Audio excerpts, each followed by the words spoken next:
Hello students, how are you all. I hope कि आप सभी बहुत अच्छे होंगे और आप सभी ने जो पिछला चैप्टर है वो अच्छे से कंप्लीट कर लिया होगा। So now let's move into the chapter number 5 and the chapter name is Gandhi ji. So the chapter name is Gandhi ji. So इस चैप्टर में स्टूडेंट हम गांधी जी के बारे में एक स्टोरी बता रखी है वो जानेंगे। Okay, before starting the story as you can see यहाँ पर आपको वार्म अप एक्टिविटी दी गई है। First question is who is Gandhi ji. Gandhi ji कौन है? तो कौन है गांधी जी? गांधी जी हमारे फादर है, father of the nation. Okay, and Gandhi ji कौन थे? गांधी जी एक फ्रीडम फाइटर भी थे। Okay, next thing, why he is called the father of the nation. उनको फादर ऑफ द नेशन क्यों बोलते हैं? हम उनको फादर ऑफ द नेशन इसलिए बोलते हैं क्योंकि उनका मेजर रोल था about the freedom. Okay, major role किसमें था? हमारी कंट्री इंडिया को फ्रीडम दिलाने में था। Okay, next thing is what were his main principles in life. उनके मेन प्रिंसिपल्स क्या थे लाइफ में?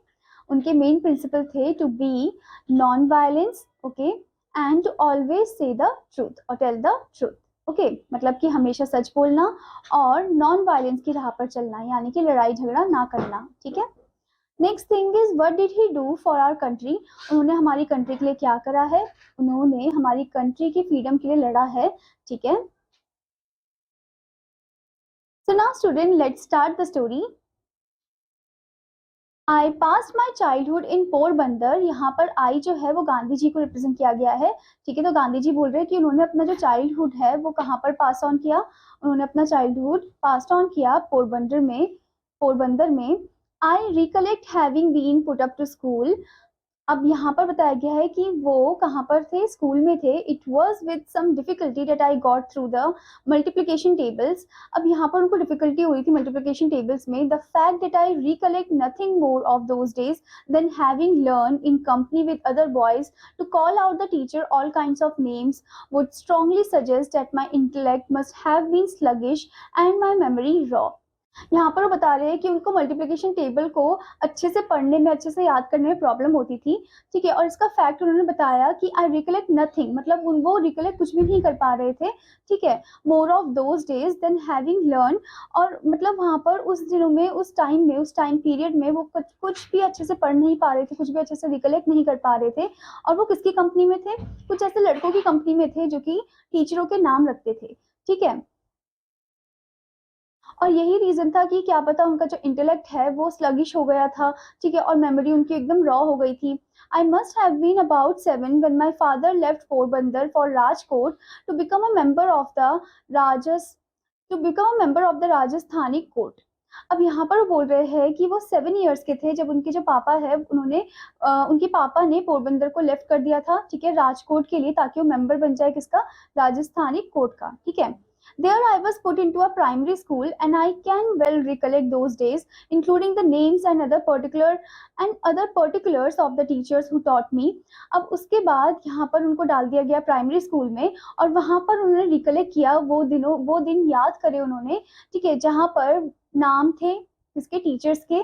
ठीक है, एंड अदर पर्टिकुलर्स थे टीचर्स के, जो टीचर्स ने उन्हें पढ़ाया था। Okay, as at Porbandar, so here there is hardly nothing to note about my studies.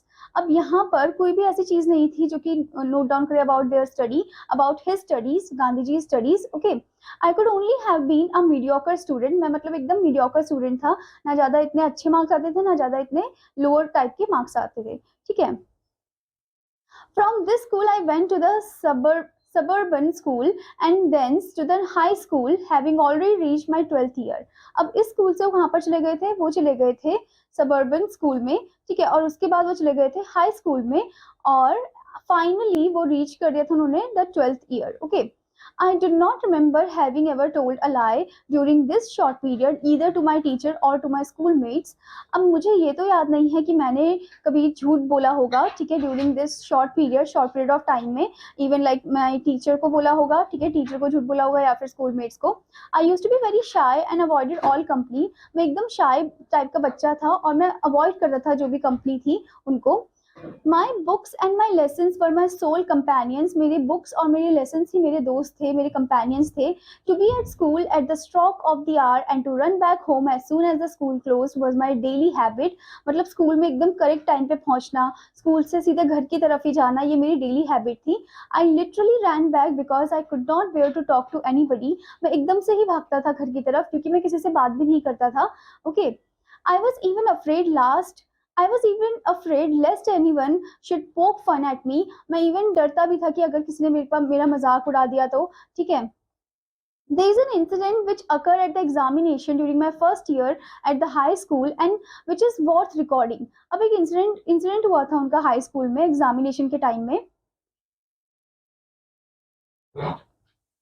Mister gills the educational inspector had come on a visit of inspection. अब वहां पर कौन आता है उनके स्कूल में? उनके स्कूल में आते हैं मिस्टर गिल्स, जो कि एजुकेशनल इंस्पेक्टर होते हैं और वो इंस्पेक्शन के लिए आए होते हैं. He had set us 5 words to write as a spelling exercise. उन्होंने 5 words हमसे लिखवाया as a spelling exercise. Okay, one of the word was kettle. उनमें से एक वर्ड था kettle. ठीक है. I had misspelled it. Gandhi ji ने वो जो है गलत स्पेलिंग लिख दी थी उसकी. The teacher try to prompt me with the point of this boot but I would not be prompted. अब टीचर जो है वो बोल रही थी कि नहीं नहीं इसे सही कर लो, जब तक वो आए तब तक तुम इसे सही कर लो, ऐसे मतलब उन्हें बोल रहे थे, गांधी जी को बोल रहे थे, पर गांधी जी ने मना कर दिया. It was beyond me to see that he wanted me to copy the spelling from my neighbour slate for I had thought that the teacher was there to supervise us against copying. Okay, तो यहाँ पर यह situation होती है कि जो teacher है वो बोलते हैं कि तुम नेबर की स्लेट से ही कॉपी कर लो, उस वर्ड को देखकर ऐसे लिख लो. ठीक है, पर उस समय मुझे ऐसा लगा कि देखो टीचर ही मुझे बोल रही है चीटिंग करने के लिए, कॉपी करने के लिए. The result was that all the boys except myself were found to have spelled every word correctly. अब रिजल्ट इसका ये नहीं करता है कि सभी लड़कों की स्पेलिंग जो है वो सही होती है, बस मुझे छोड़कर मेरा बस ये वर्ड जो है उसकी स्पेलिंग गलत हो जाती है. Only I had been stupid, मतलब मैं ही था जो स्टूपिड था इन सब में से. The teacher tried later to bring this stupidity home to me but without effect. Okay, I never could learn the art of copying. अब टीचर जो है वो मेरा मजाक भी उड़ा रही थी, वो ऐसे बोल रही थी कि देखो कितना स्टूपिड है ये कॉपी भी कर सकता था, बट इन्होंने कभी भी ऐसा नहीं सीखा लाइक टू कॉपी. ठीक है, उन्होंने कभी भी ऐसा नहीं सीखा कि किसी की चीटिंग कर लेना या कॉपी कर लेना. Okay, Yet the incident did not in the least diminish my respect for my teacher. पर इस इंसिडेंट से ये नहीं हुआ कि मेरे नजरों में जो टीचर की रिस्पेक्ट है वो कम हो गई हो. Okay, I was by nature blind to the faults of elders, क्योंकि मेरा नेचुरली है कि मैं एकदम ब्लाइंड हो जाता हूँ एल्डर्स की फॉल्ट में, क्योंकि एल्डर जो भी गलती करते हैं उसको लेकर मैं एकदम से ब्लाइंड हो जाता हूँ. मैं उसको अच्छे से ऐसे देखता नहीं हूँ और ऐसे नहीं सोचता कि नहीं अब इनकी रिस्पेक्ट नहीं करनी चाहिए, ऐसे type. Okay, later I came to know of many other failings of this teachers but my regard for him remained the same. बाद में मुझे जब पता चला कि इन टीचर की और भी बहुत सारी गलतियां हैं, पर तब भी मैंने इन टीचर को रिस्पेक्ट करना नहीं छोड़ा, मैं तब भी उनको रिस्पेक्ट करता हूँ. ठीक है, for I had learned to carry out the orders of elders not to scan their actions. क्योंकि मैंने ये सीखा है कि ऑर्डर लेना एल्डर का, ना ही उनको स्कैन करना कि ये कैसे है या कैसे नहीं है. ठीक है. Two other incidents belonging to the same period have always clung to my memory. दो और इंसिडेंट उनकी लाइफ में हुए थे, ठीक है, जो उनकी मेमोरी में एकदम अभी भी है बैठे हुए. As a rule I had distance for any reading beyond my school books. अब मैं डिस्टेंस करता हूँ. As a rule I had distaste for any reading beyond my school books, मतलब कि स्कूल बुक के अलावा मैं और कोई बुक नहीं पढ़ता था. The daily lessons had to be done because I dislike being taken to task by my teacher as much as I dislike receiving him. Okay, तो डेली लेसन उनका यही था कि उनको हर एक टास्क करना था जो भी टीचर ने दिया है. ठीक है, और उनको पसंद नहीं था कि कोई भी टास्क ऐसा अधूरा रह जाए. ठीक है, क्योंकि वो नहीं चाहते उनको रिसीव करना. Okay, therefore I would do the lessons but often without my mind in them. मतलब मैं लेसन तो कर लेता था बिना अपने दिमाग के. Thus, when even the lessons could not be done properly, there was of course no question of any extra reading. तो अगर नहीं किया है तो उसमें कोई भी ऐसा क्वेश्चन नहीं आता of that extra reading one. But somehow my eyes fell on a book purchased by my father. पर somehow मेरी eyes जो उन बुक में पड़ जाती है जो कि मेरे पापा ने खरीदी थी. It was Shravana Pitru Bhakti Natak, play about Shravan's devotion to his parents. So वो क्या था, वो बुक का नाम था श्रवणा पितृ भक्ति.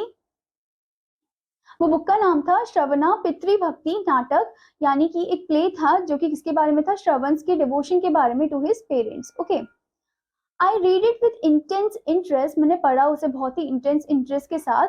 There came to our place about the same time itinerant showman. ठीक है, और उसी समय क्या हुआ कि उसी समय इंटीनिरेंट शोमैन भी आया. ठीक है, one of the pictures I was shown was of Shravana carrying by means of slings fitted for his shoulder his blind parents on a pilgrimage. तो एक पिक्चर उसमें दिखाई गई कि श्रवणा जो है वो अपने शोल्डर में एक स्लिंग में कैरी कर रहे अपने पेरेंट्स को. ठीक है, ब्लाइंड पेरेंट्स को, दोनों माँ बाप जो है वो अंधे हैं और पिलग्रिमेज में जा रहे हैं. The book and the picture left an indelible impression on my mind. और वो जो पिक्चर है और जो बुक है उसने एक एकदम ऐसे इम्प्रेशन लगा दिया था मेरे माइंड में जो मैं कभी भी इरेज नहीं कर सकता हूँ. Here is an example for you to copy. I said to myself. अब आपके लिए मैं एक एग्जाम्पल दे रहा हूँ जो आप कॉपी कर सकते हो. ठीक है, मतलब वो अपने लिए ऐसे बोलते हैं कि मैं अपने लिए ऐसे कुछ एग्जाम्पल दे रहा हूँ जो मैं कॉपी कर सकता हूँ. The agonished lament of the parents over Shravana's death is still fresh in my memory. कि वो जो agonished lament होता है, कितना ज्यादा वो रोते हैं उसके पेरेंट्स श्रवणा के डेथ के लिए. ठीक है, वो अभी भी मेरी मेमोरी में है. The melting tune moved me deeply and I played it on a concertina which my father had purchased for me. Okay, और जो मेल्टिंग ट्यून है, जो सैड ट्यून है, वो अभी भी गूंजती है और मैं उसे प्ले भी करता हूँ अपने कंसर्टिना में जो मेरे पापा ने खरीदा था मेरे लिए. There was a similar incident connected with another play. अब उसी play से related एक और incident connected है. Just about this time, I had secured my father's permission to see a play performed by a certain dramatic company. अब यहाँ पर मैं अपने पापा की परमिशन लेता हूँ कि मैं एक प्ले देखने जाऊँ. ठीक है, जो कि एक सर्टेन ड्रामेटिक कंपनी परफॉर्म करती है. This play Harish Chandra captured my heart. अब इस प्ले में जो हरीश चंद्रा है, मतलब ये प्ले जो हरीश चंद्रा के ऊपर है, तो ये पूरे प्ले ने मेरा हार्ट को एकदम कैप्चर कर लिया था. ठीक है, मतलब मेरे दिल को छू लिया था. I could never be tired of seeing it. मैं इसको देखकर थकता नहीं हूँ. But how often should I be permitted to go. But कितनी बारी मुझे ऐसे परमिशन मिलती रहेगी. It haunted me and I must have acted Harish Chandra to myself many times without number. और ये मुझे हॉन्ट भी करता है और मैनी टाइम्स मैंने तो हरीश चंद्रा जैसे ही एक्ट किया है. ठीक है, why should not all be truthful like Harish Chandra. अब वहां पर क्वेश्चन करते हैं कि क्यों ना सब भी हरीश चंद्र जैसे ट्रूथफुल बन जाए, सच बोलने वाले बन जाए. Was the question I ask my self day and night. मैं हर दिन और रात को अपने आप को ये क्वेश्चन पूछता हूँ कि हम सबको ऐसे बनना चाहिए हरीश चंद्र जैसा. To follow truth and to go through all the ordeals Harish Chandra went through was the one ideal that inspired me. ठीक है, मतलब ट्रूथ को फॉलो करना, ठीक है, और ऑर्डियल्स को गो थ्रू करना. ठीक है, तो ये मेरा ये बहुत ही आइडियल बन गया था और इंस्पायर कर गया था मुझे. I literally believe in the story of Harish Chandra. मैं एकदम बिलीव करता हूँ हरीश चंद्र की स्टोरी में. The thought of it all often made me weep. और उसके बारे में सोचना ही मुझे एकदम रुला देता है. ठीक है, my common sense tells me today that the Harish Chandra and Shravana are living realities for me and I am sure I should be moved as before if I were to read those plays again today. ठीक है, मतलब उनका जो thought है, उनके जो common sense है, वो बताते हैं कि जो हरीश चंद्र और श्रवणा है वो लिविंग रियलिटीज है लाइफ के, कि मतलब ऐसे भी एग्जिस्ट करते हैं और हमें उनके जैसे ही बनना चाहिए. इन चीजों ने मुझे मूव कर दिया था. ठीक है, और मैं उन प्लेस को रीड करता था अगेन एंड अगेन और अभी भी. Okay, I was not regarded as a dunce at the high school. I always enjoy the affection of my teachers. मतलब मैं ऐसे एज अ डंस के फॉर्म में रिगार्डेड नहीं हूँ हाई स्कूल में. ठीक है, मैं हमेशा एंजॉय करता हूँ जो भी टीचर्स अफेक्शन देती है मुझे. Certificates of progress and character use to be send to the parents every year. Certificate of progress भेजे जाते हैं हर साल मेरे पेरेंट्स को, कैरेक्टर वगैरह. ठीक है, I never had a bad certificate. कभी भी मेरा कोई भी बैड खराब वाला सर्टिफिकेट नहीं रहा है. In fact I even won prizes after I pass the second standard. Even मतलब मैंने जब सेकेंड स्टैंडर्ड पास कर लिया था उसके बाद मुझे प्राइजेस वगैरह भी मिले हैं. In the 5th and 6th, I obtained scholarship of rupees 4 and 10 respectively, an achievement for which I have to thank good luck more than my merit. अब यहाँ पर वो बताते हैं कि 5th और 6th क्लास में उन्होंने ऑप्टेन किया था स्कॉलरशिप. कितने रुपीज का? 4 and 10 रुपीज का. उस समय इतने पैसे भी बहुत ज्यादा माने जाते थे. ठीक है, सो एक अचीवमेंट थी उनके लिए. ठीक है, जिसके लिए वो अपने गुड लक को थैंक करते हैं. ठीक है, मोर देन उनके मेरिट को. For the scholarship were not open to all but reserved for the best boys among those coming from the Sorat division of Kathiawad. Okay, तो यहाँ पर बता रहे हैं कि जो स्कॉलरशिप है वो सबके लिए नहीं था, वो सिर्फ रिजर्व के लिए था, फॉर द बेस्ट बॉयज के लिए. ठीक है, अमंग दोज जो कि कहाँ से आ रहे थे? सोराट डिवीजन ऑफ कातियावाड़ से आ रहे थे. And in those days, there could not have been many boys from Surat in a class of 40 to 50. और उस टाइम में इतने ज़्यादा लड़के भी नहीं थे जो सुरात से थे, ठीक है, इन अ क्लास ऑफ 40 to 50 के फॉर्म में. My own recollection is that I had not any high regard for my ability, कि मेरी एबिलिटी के लिए मुझे कोई, मेरे पास कोई अपने लिए कोई हाई रिगार्ड नहीं है. I use to be astonish where whenever I won prizes and scholarship. मैं एकदम काम फॉर्म में रहता हूँ, एस्टोनिश फॉर्म में रहता हूँ जब भी मैं प्राइजेस जीतता हूँ, स्कॉलरशिप जीतता हूँ. But I very जेलसली guarded my character.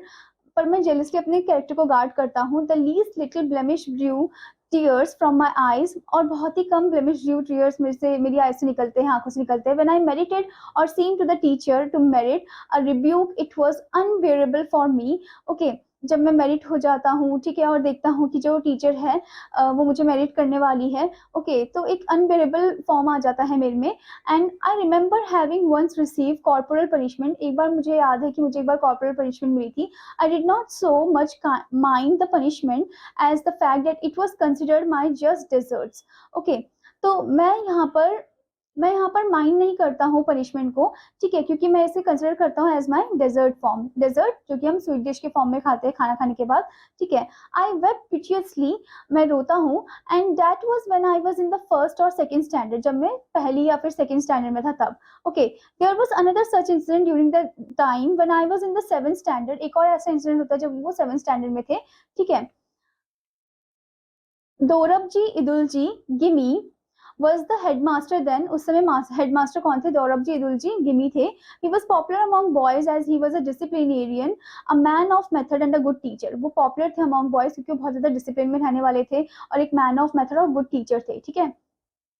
He had made gymnastics and cricket compulsory for boys of the upper standard. और boys for the upper standard के लिए उन्होंने compulsory बना दिया था gymnastics और cricket, ठीक है. I dislike both. अब गांधी जी को ये दोनों चीज पसंद नहीं थी. Okay, I never took part in any exercise, cricket or football before they were made compulsory.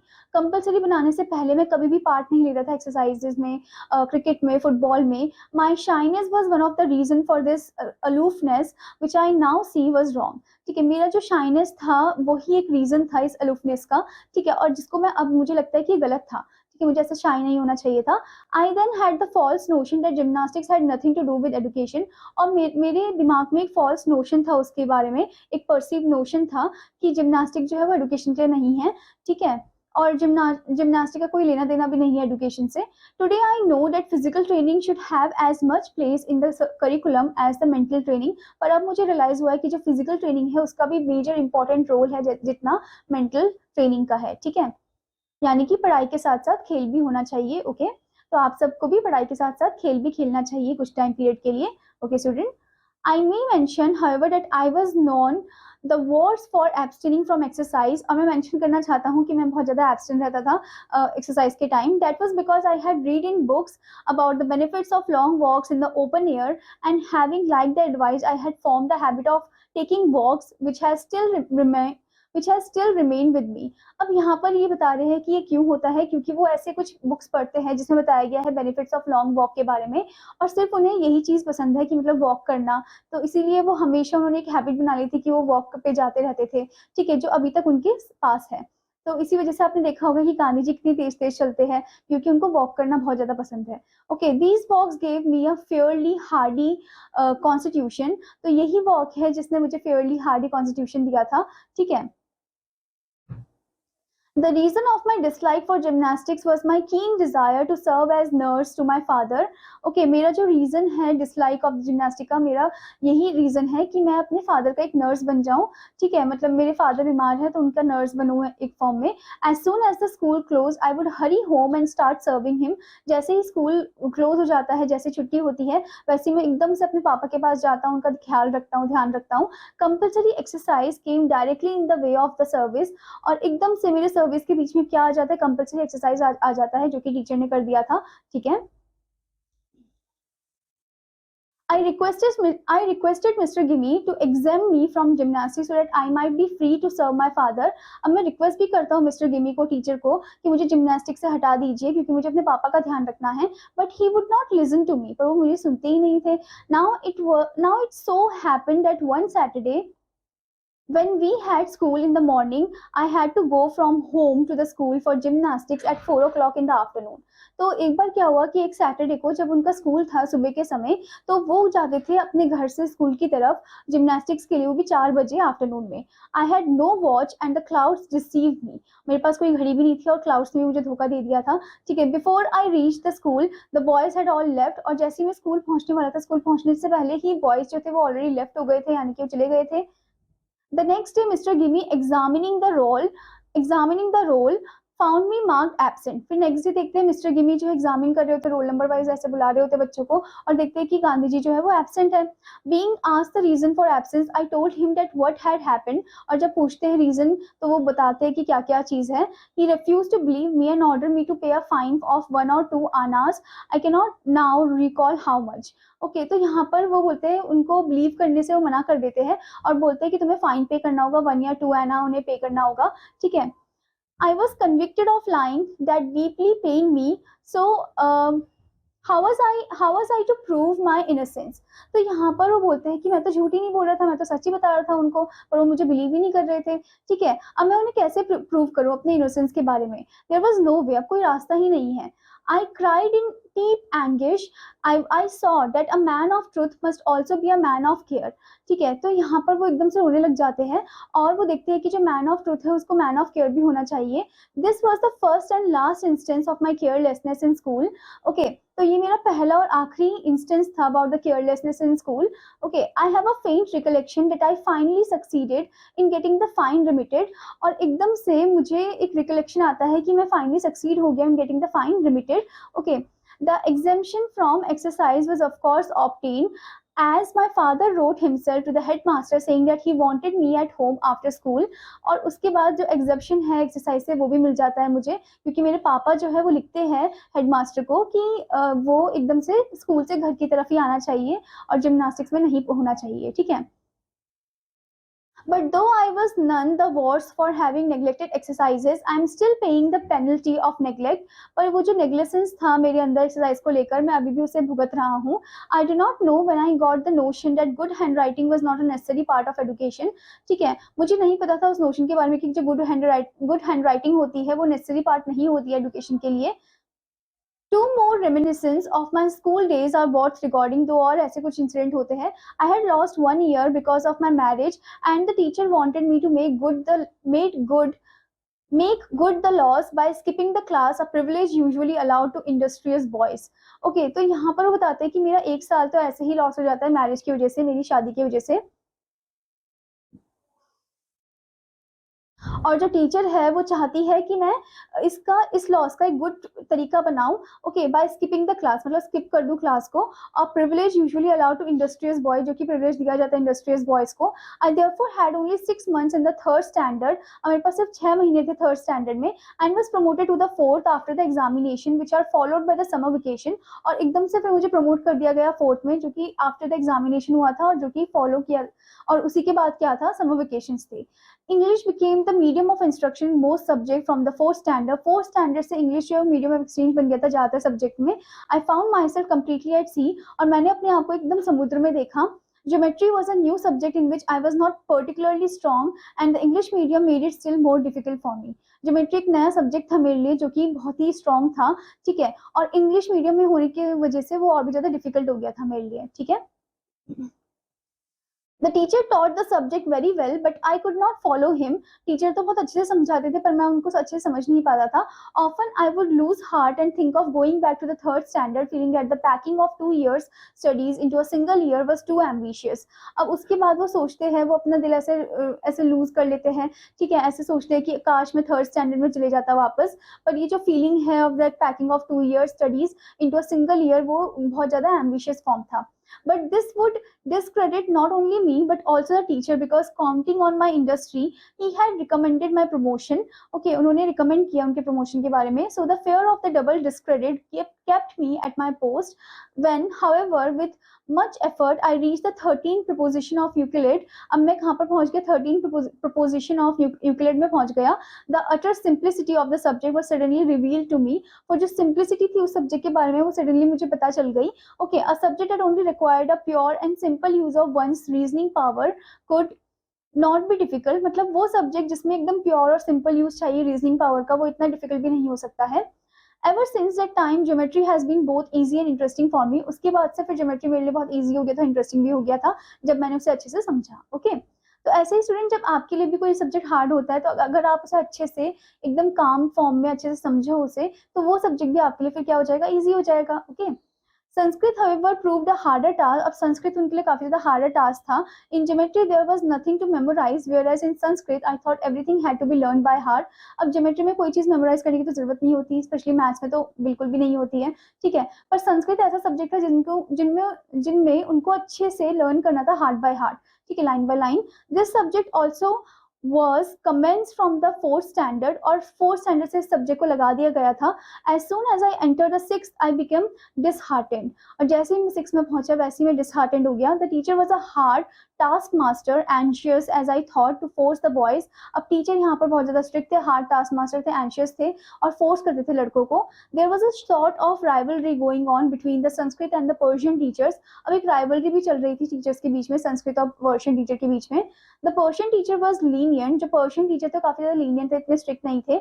The boys used to talk among themselves that Persian was very easy and the Persian teacher was very good and considerate to the students, अब यहाँ पर boys बात भी करते कि Persian language जो है काफी इजी भी है और पर्शियन टीचर काफी अच्छे भी है nature wise as compare to Sanskrit one. Okay, the easiness tempted me and one day I sat in the Persian class, अब यही इजीनेस जो है गांधी जी को टेम्प्ट करता है, ठीक है, और इससे गांधी जी जो है वो पर्शियन क्लास में बैठ जाते हैं।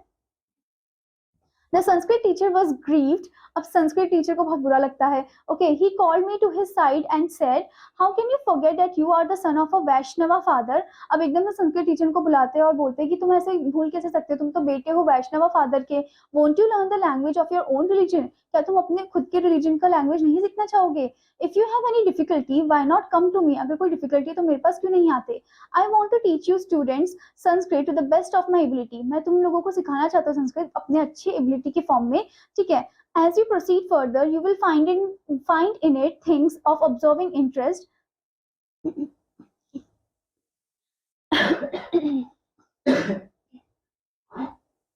अब यहाँ पर वो बताते हैं कि जैसे जैसे तुम आगे बढ़ते जाओगे वैसे वैसे तुम इसमें इंटरेस्ट डेवलप करते जाओगे। You should not lose heart, एकदम से पहले से हार नहीं मान लेनी चाहिए। Come and sit again in the Sanskrit class, फिर से आओ और बैठो एक बार संस्कृत क्लास में, ऐसे टीचर बोलते हैं। This kindness put me to shame, अब ये जो काइंडनेस ऐसे टीचर दिखाते हैं वो एकदम मुझे ऐसा फील कराता है जैसे मैं शेमफुल हूँ। Okay, I could not disregard my teachers affection, मैं डिसरिगार्ड नहीं कर सकता अपने टीचर की अफेक्शन को। Today I can not but think with gratitude of Krishna Shankar Pande, अब मैं एकदम ग्रेटिट्यूड है मेरे दिल में उनके लिए, इनके लिए कृष्णा शंकर पांडे के लिए जो संस्कृत टीचर है। For if I had not acquired the little Sanskrit that I learn then I should have found it difficult to take any interest in our secret books. Okay, अगर मैं संस्कृत नहीं लेता, अगर मैं संस्कृत नहीं पढ़ता तो मैं इंटरेस्ट भी डेवलप नहीं कर पाता अपने सीक्रेट बुक्स में, ठीक है, महाभारता में, रामायणा में। Okay, in fact I deeply regret that I was not able to acquire a more thorough knowledge of the language because I have since realized every Hindu boy and girl should possess sound Sanskrit learning. उसके बाद उनको regret भी feel होता है कि उन्होंने बहुत ज्यादा थॉरो नॉलेज इकट्ठा नहीं की संस्कृत में, ठीक है, मतलब डीप नहीं गए वो, क्योंकि उनको ये बताया गया था कि जो हिंदू बॉय एंड गर्ल है उनको थोड़ा लिटिल अमाउंट ऑफ संस्कृत ही पढ़ना चाहिए, ठीक है। It is now my opinion that in all Indian curricula of higher education, there should be a place for Hindi, Sanskrit, Persian, Arabic and English besides of course the vernacular. Okay, अब यहाँ पर वो बताते हैं कि गांधी जी अपना opinion बताते हैं कि इंडियन करिकुलर सिस्टम में, एजुकेशन सिस्टम में Hindi, Sanskrit, Persian, Arabic, English भी होना चाहिए, ठीक है, ताकि बच्चे इन सभी लैंग्वेज को सीख सके।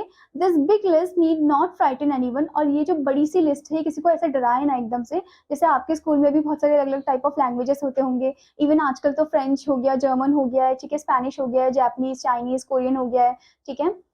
If our education were more systematic and the boys free from the burden of having to learn their subject through a foreign medium, I am sure learning all these languages would not be an irksome task but a perfect pleasure.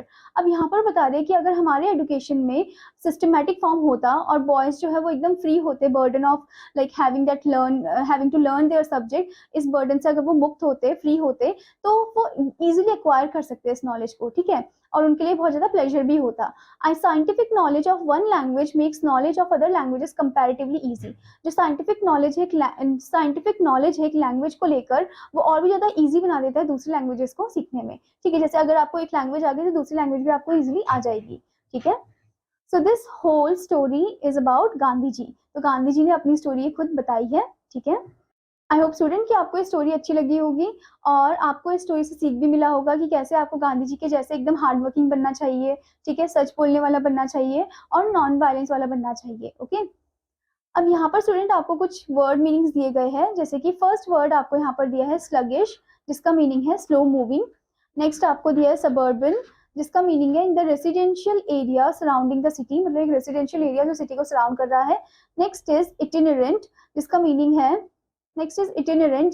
है travelling here and there, इधर उधर travel करना। Next is dunce, a stupid person. Next is corporeal, means pertaining to the body, like punishment. Okay, next is exempt, to free from control. Next is considerate, यानी कि thoughtful. So I hope student that you enjoy this story and your homework is you have to read the story again. आपको इस story को फिर से पढ़ना है और इसकी एक्सरसाइजेस भी अच्छे से कंप्लीट करनी है. Now I will meet you in another class. Till then student, take care. Bye bye.